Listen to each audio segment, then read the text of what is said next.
unfolding story. So as the title of this session suggests, this is an ever-changing story. It's changing by the week, it's changing by the hour, it's changing by the day, especially in the past week as we see what is unfolding in the Middle East. So that makes this morning's discussion even more pertinent than ever. And I'm so glad to have such an esteemed panel of superstars to help us figure out where this world is heading. So we have Graham Allison from the Harvard Kennedy School. I think he needs very little introduction. Jin Keyu, economist from the Hong Kong University of Science and Technology. Monica Toft of the Fletcher School of Law and Diplomacy in Tufts University. And Happymon Jacob of the Council for Strategic Defense and Defense Research in India, and a specialist in nuclear disarmament. So I'm going to start by asking each of you very quickly, what is the one geopolitical event that you're watching the most carefully today? Tough question, I know, but a quick lightning round. Graham, would you like to start? So, briefly, I think the U.S.-China relationship, which is, I think, generally appreciated to be the fulcrum of global politics and security. I think point one, Thucydides got it right. This is a rapidly rising power threatening to displace the colossal ruling power. We've seen this movie before, and I think if asked, several people asked me, well, here, what would Thucydides say now?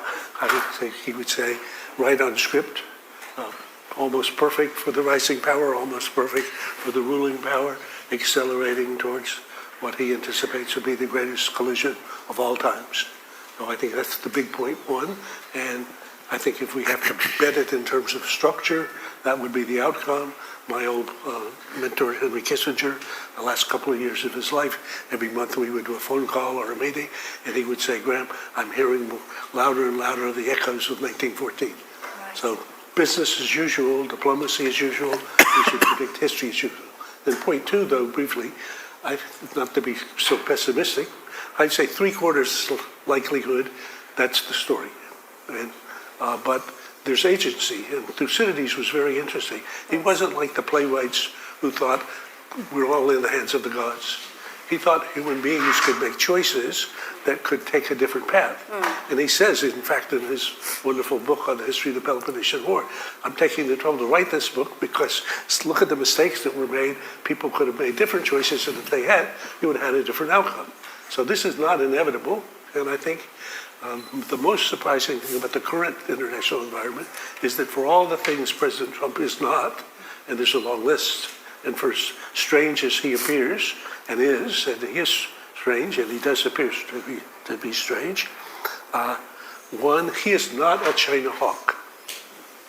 If you look at the campaign last year, there were 1,000 people running for office. Yes. In a country in which 80% of the people have a negative view of China. Only one person had positive things to say about China. This was Donald Trump.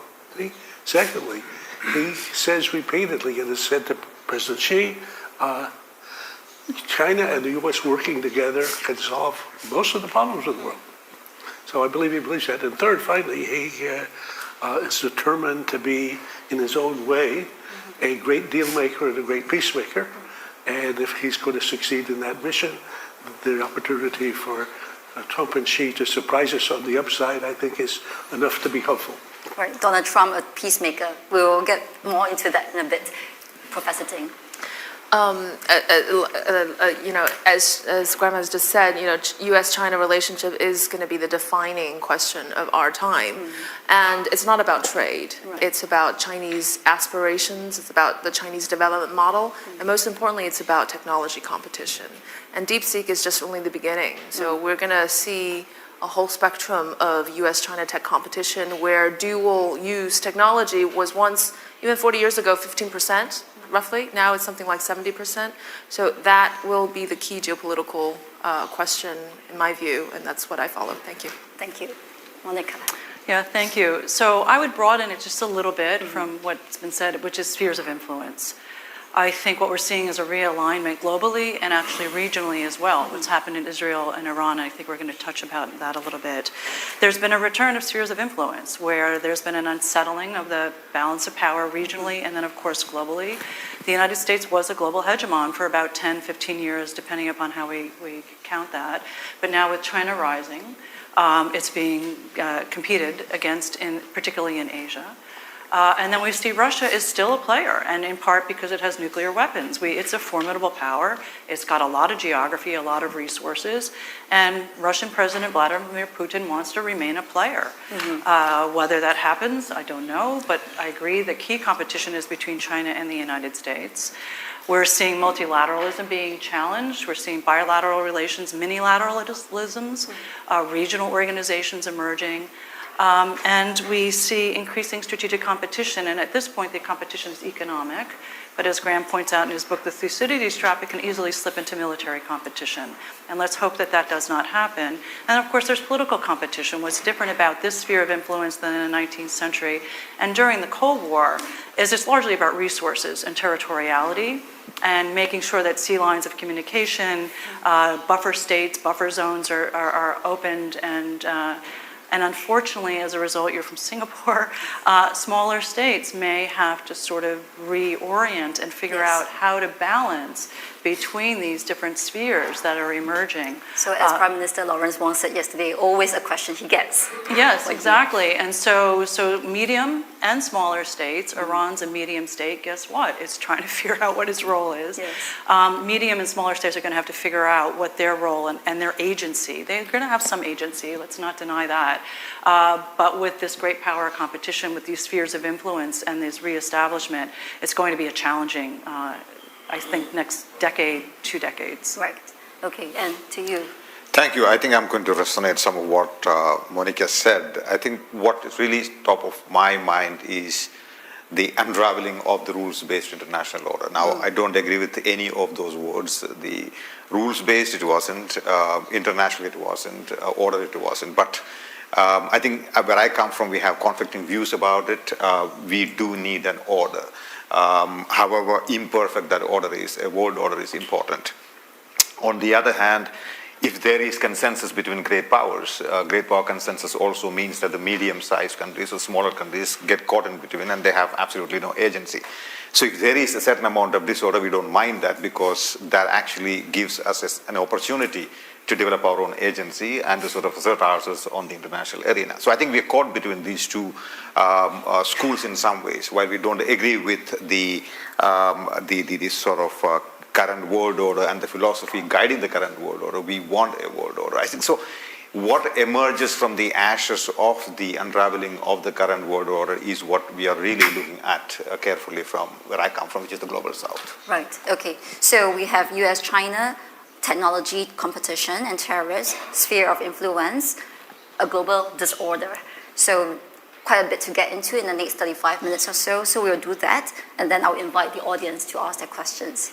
So perhaps we should start with the Iran-Israel war, which has been very much top of mind for many of us. So Jacob, Happymon, if I could ask you, our world has become a more dangerous place than it was on June 13, and especially since 4 days ago when the US joined the fray with its strikes on the 3 nuclear sites in Iran. Will you agree with that? And I think some would say North Korea will feel vindicated that it moved early to weaponization. And in fact, it could well now be doubling down on building a second strike capability. How do you see others viewing what has happened and calculating what it means for their nuclear aspirations? I do look at the Israel-Iran war and the American intervention in the middle of that war as a violation of international law in some ways. It's very clear, whichever way you look at it, the international law does not support it. We can get into the nitty-gritties of international law, which I don't want to at this point of time. So we've seen this movie before. I mean, in 2003, the Iraq intervention, Libya for that matter. But I think what is striking at this point of time is the nuclear angle in some ways. And I'll tell you what I mean by the nuclear angle here. When I look at the history of arms control and disarmament, in the last, from 1964 onwards, which is last 60 years, 64 is when China conducted its nuclear weapons, in the last 60 years, I don't think there has been ever an opportune time or a time when there existed geopolitical permissibility for states to go nuclear. Today, you go to Ukraine, the Ukrainians will say, we made a mistake in giving up our nuclear weapons. You go to Russia, I go to both places, to Ukraine and Russia, and the Russians will tell you that we have nuclear weapons, thousands of them. There is no way we are going to be defeated in this war. You talk to South Koreans, the South Koreans will say, wait a minute, maybe we should start thinking about nuclear weapons. Israel has nuclear weapons. India and Pakistan have nuclear weapons, which are not, of course, recognized by the NPT. Now, the reason why Donald Trump is going after the Iranian nuclear weapons, quote unquote, is not because they are developing nuclear weapons, but because Israel and United States don't necessarily get along with the Iranians. Let's flip the argument and say, if South Korea were to develop nuclear weapons, would the United States go after South Korea? Perhaps not. So this age, this era, in some ways allows for friendly proliferation. So I think the manner in which the non-proliferation regime has crumbled in the last 10 to 20 years, I think that really is bothersome. I think that's one key takeaway that I have from this particular the conflict between Israel and Iran, apart from the legal implications of international legal implications of that, or the regional geopolitical aspects of that. Can I sort Yes, of of course. agree and disagree? I think your main point I agree, but I think that the most amazing, or if you said, what has happened in the last 80 years since Hiroshima and Nagasaki? So here we're at that anniversary. And I think one of the most remarkable things that's happened in the geopolitical order, the geosecurity order, is that there are only 9 nuclear weapon states. Yeah. Why would a state not have nuclear weapons if nuclear weapons are its most, its golden or platinum security blanket? Absolutely. 90 states or more could have nuclear weapons in a year. Nuclear weapons is an old technology. If North Korea can make nuclear weapons, sorry, who couldn't? Okay? So how did this happen?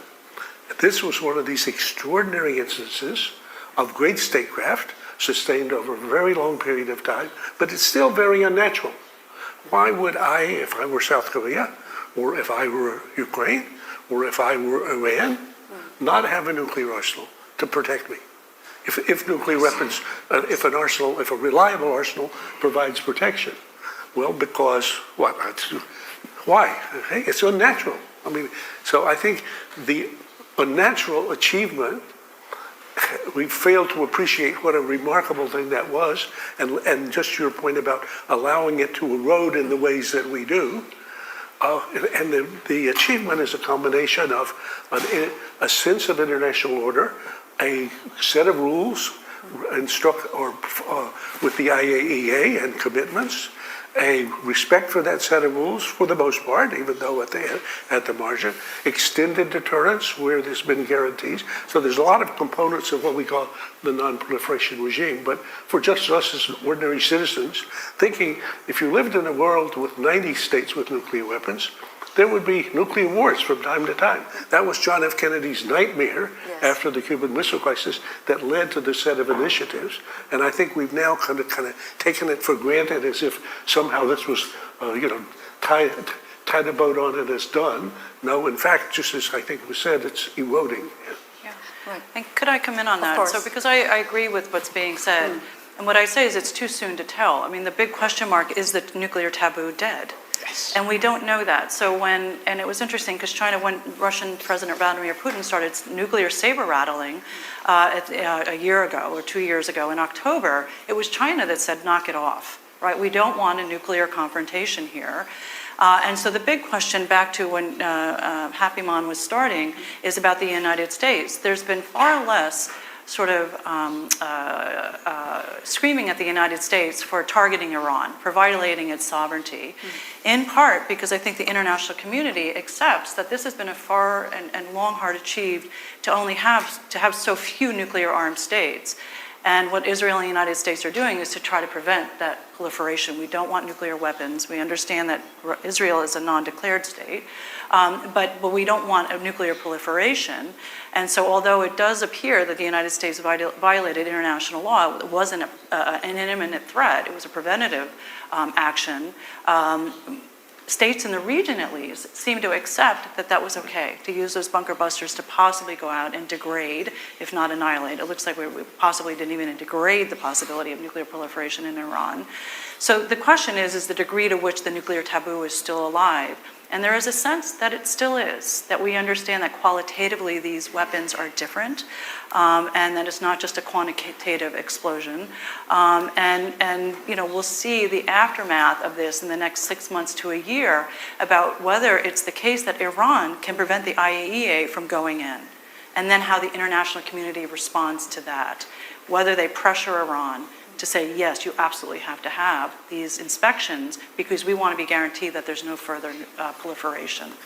I'm curious to know what you think. How will the Muslim world view this latest development? So, of course, we know that Pakistan is right now the only Muslim country to have nuclear weapons.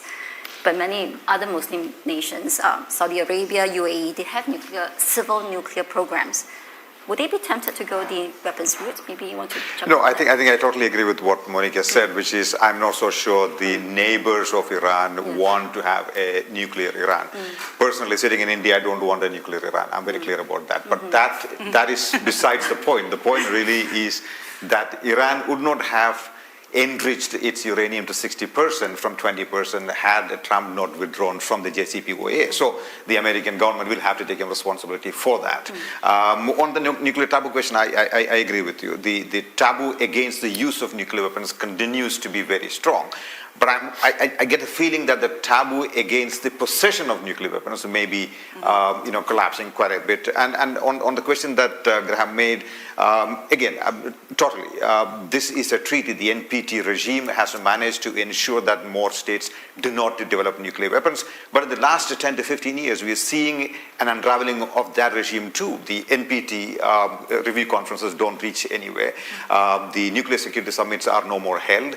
The IAEA does not have any money, and the contributions have become lesser and lesser.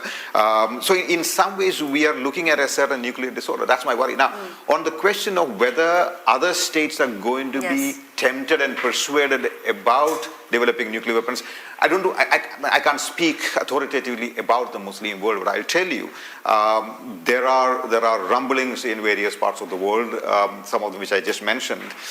Just to give you one example, the Ukrainians will say that when Soviet Union conducted nuclear weapon tests, some of those tests were conducted on the Ukrainian territory. And therefore, under the NPT, Ukraine has a right to have nuclear weapons, which is a debatable argument, but they do make that argument in official forums. So you're looking at countries inching towards crossing that Rubicon in some ways.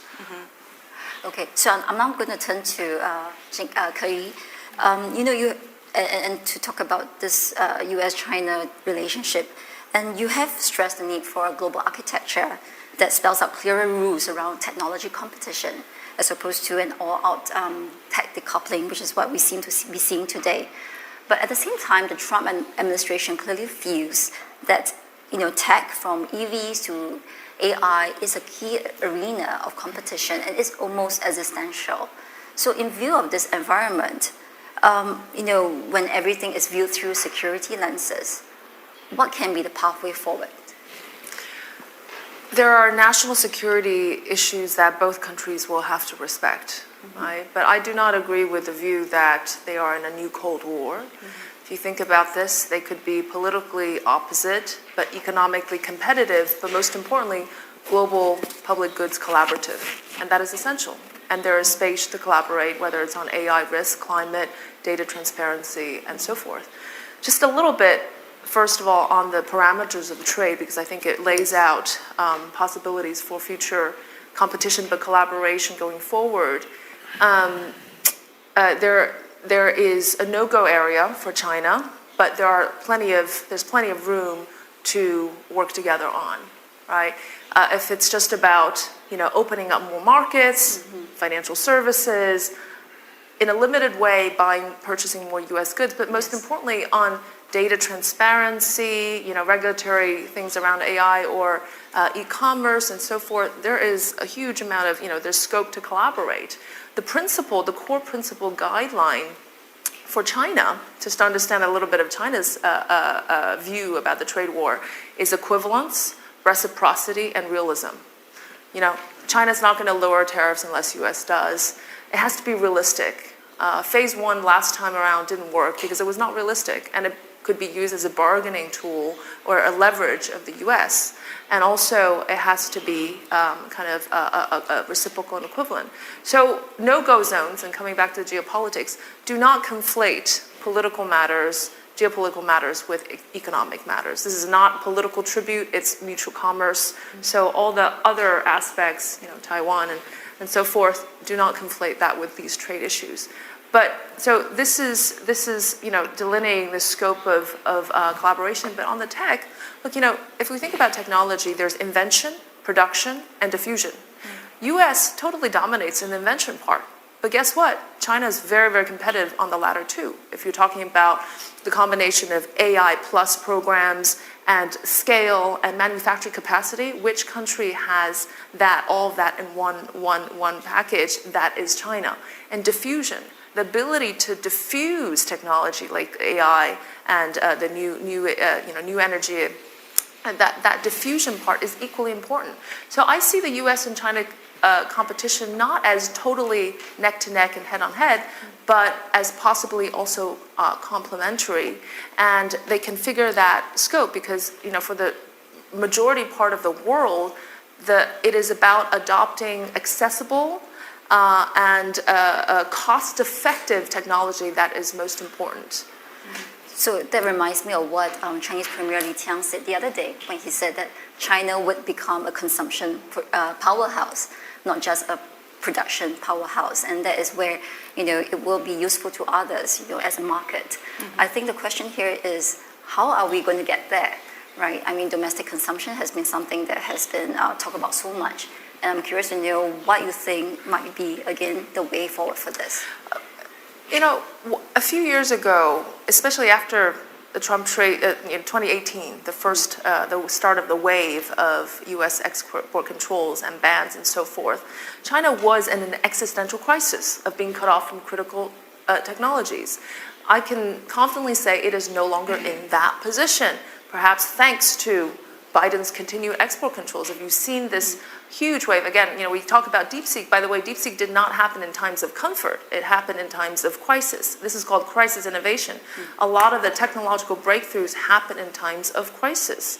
If you look at today, talking about the tech, I think that even if trade and investment can come back to some sort of normality between U.S. and China, there's there's certainty that technology is going to happen in parallel. But very critically, pivotal countries like Japan and Korea, especially if we talk about semiconductors, are not just siding with the U.S. They want to be in both camps because they see China's growing autonomous technology chain as an economic opportunity, but also increasing U.S. unreliability as a major risk factor. So they want to be in both. So as we're talking about geopolitics, my view is it is all multifaceted. It's not with us or against us kind of view. You can be economically more dependent on China, perhaps more security aligned with the U.S., and technologically you can be in both camps. Graham, do you want to jump in on that? I see you nodding away.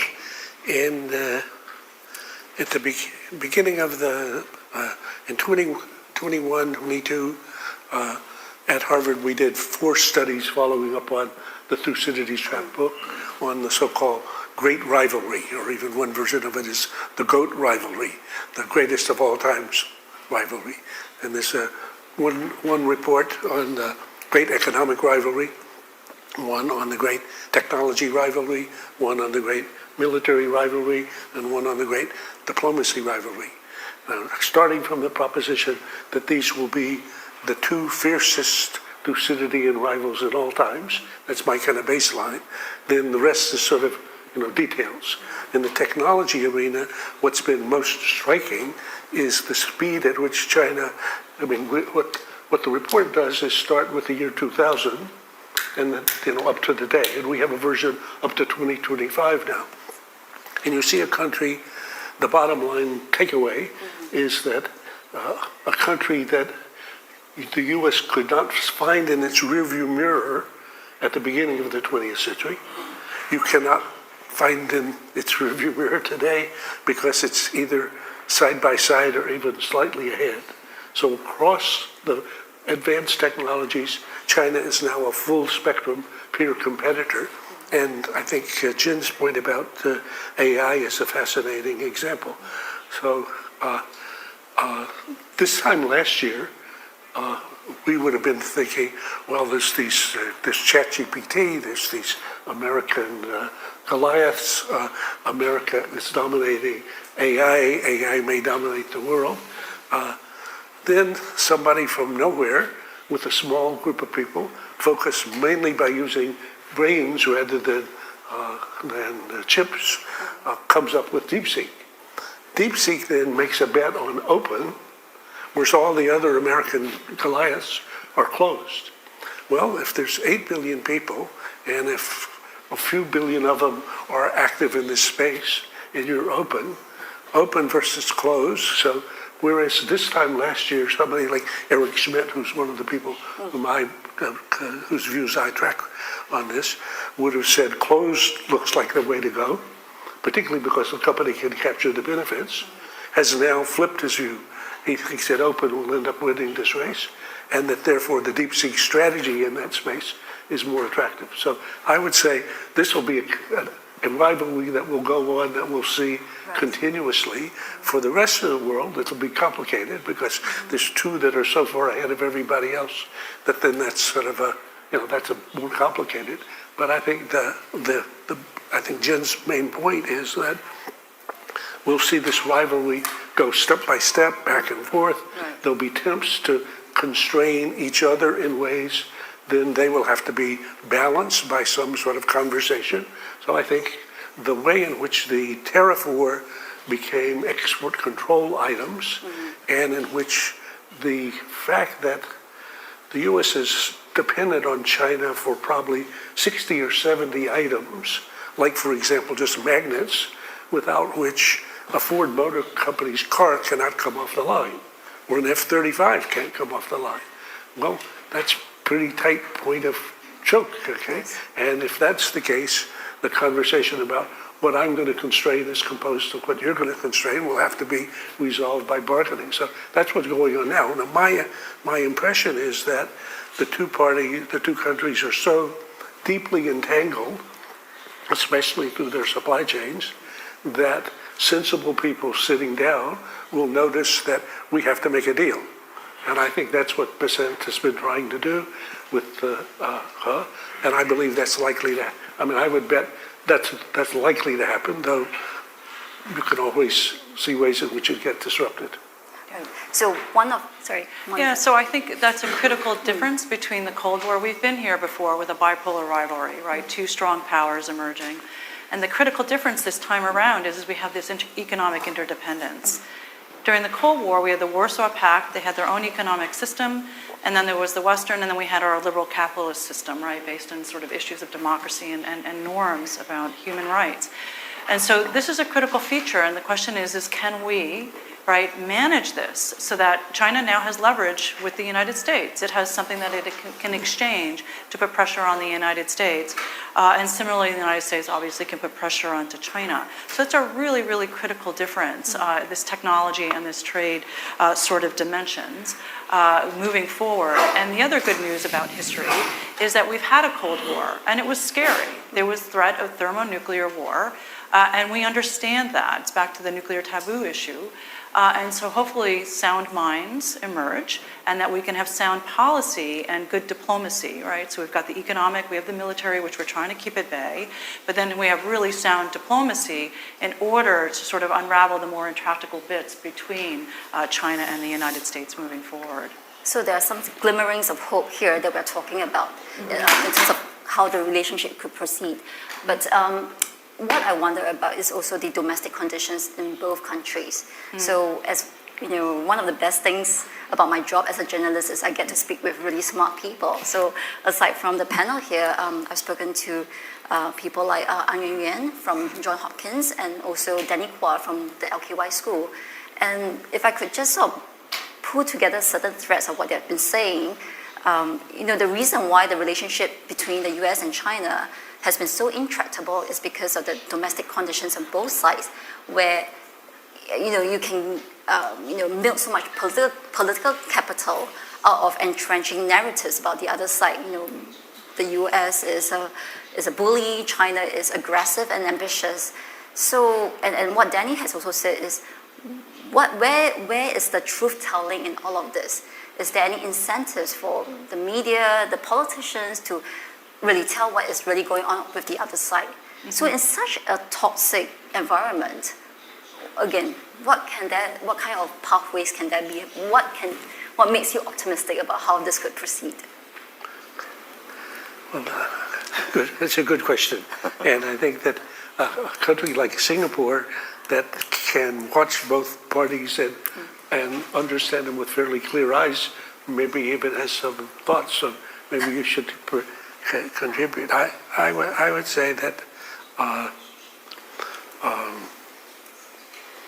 again, that sounds like a broken record, but in a normal Thucydidean rivalry, you have the seesaw that shifts.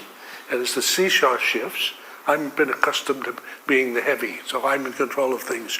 You're on the other side of a seesaw in a playground, and I can jiggle you and whatever you're like. You're just at mercy. You get heavier and heavier, and the seesaw starts moving. Pretty soon I'm feeling my feet coming off the ground, thinking, what the hell is going on here? This is very unnatural. I'm used to being in control. Now I'm feeling less in control. My perception is now at a different angle. I'm used to looking down on you. Now I'm looking like this. Now maybe looking like this. So this multiplies misperceptions and miscalculations. And in that story, you see increasing hostility, increasing suspicion, increasing hostility, increasing even demonization, so that almost everything that bad happens, I have a good excuse. Yes. Okay? So I think that's very, very hard to counter, and that's why I think it's crucial that sensible people try to describe what the natural problem is, and then ask how can be possibly managed. And I think that's why it's particularly interesting that if you have for the moment a person like Trump, who does say, he admires Xi Jinping. He thinks Xi Jinping is a great man. I wrote a piece in the Post called "Is Trump a China Hawk?" if you want to read the set of quotes. The things that he said about Xi are hard to believe, but that he says that in private, he says that in public, that's what he thinks. Xi is a great man. He then says, the US and China, Xi and I, working together can solve almost any problem. So he's wanting to have some kind of a different relationship, maybe even a relationship in which partnership would be a more important word than strategic competition. Now, can that make sense? Can it be managed? Could it be managed with the government that he has? And could it be managed with the populations, given the changing attitudes?